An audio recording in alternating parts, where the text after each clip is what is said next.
We go now to issues around Palestine and Israel because Reuters says that it has seen a proposal, a 60-day ceasefire and release of 28 Israeli hostages alive and dead in the first week.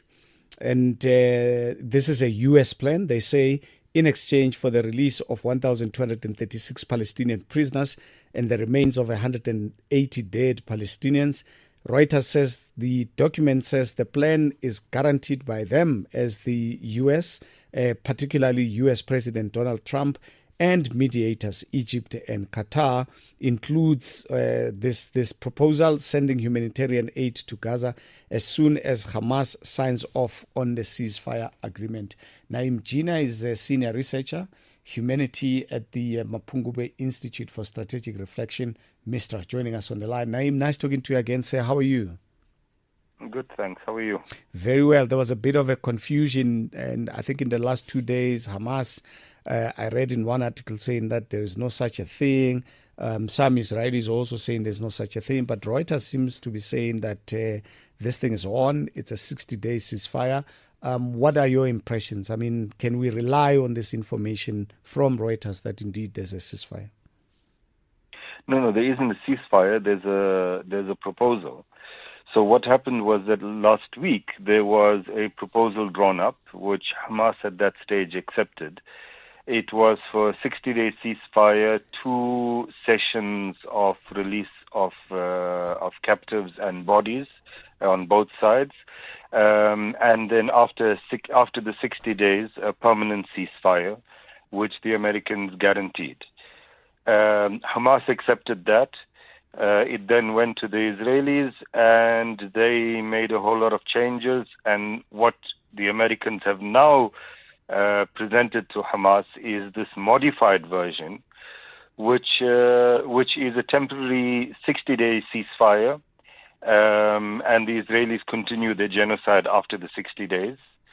And Hamas says they're considering it, but it's unlikely, really, that they're going to accept anything that doesn't guarantee a permanent ceasefire. Yeah. So we are sitting with a proposal. We are not sitting with a ceasefire, as you put it, because then what does this guarantee mean? Because Reuters says that this is a guarantee that it will happen.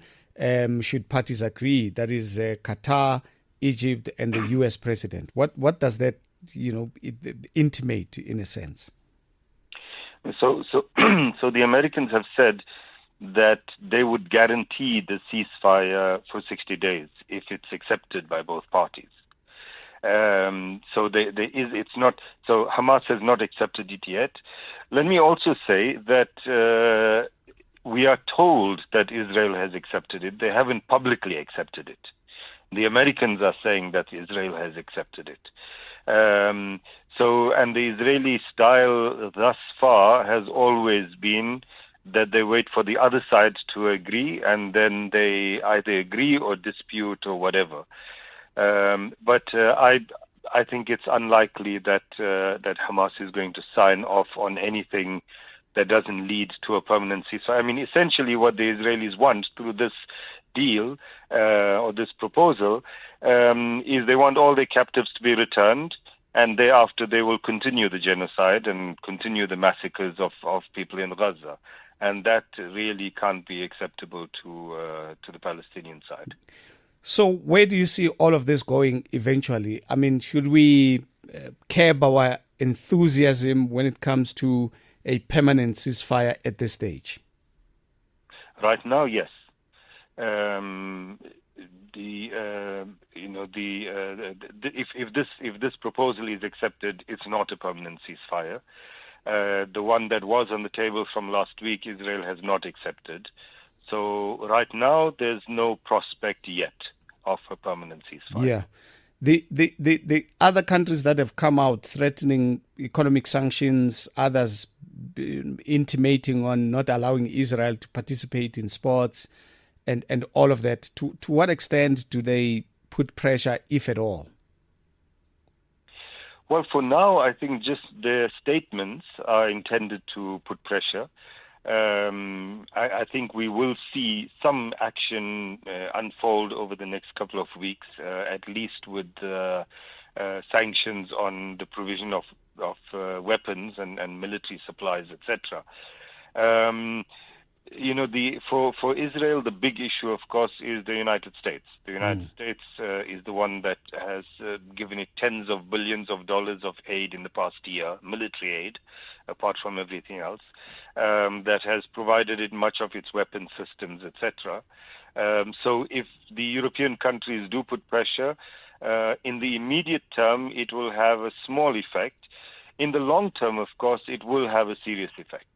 But for right now, it's not going to stop the genocide unless the Americans come to the party.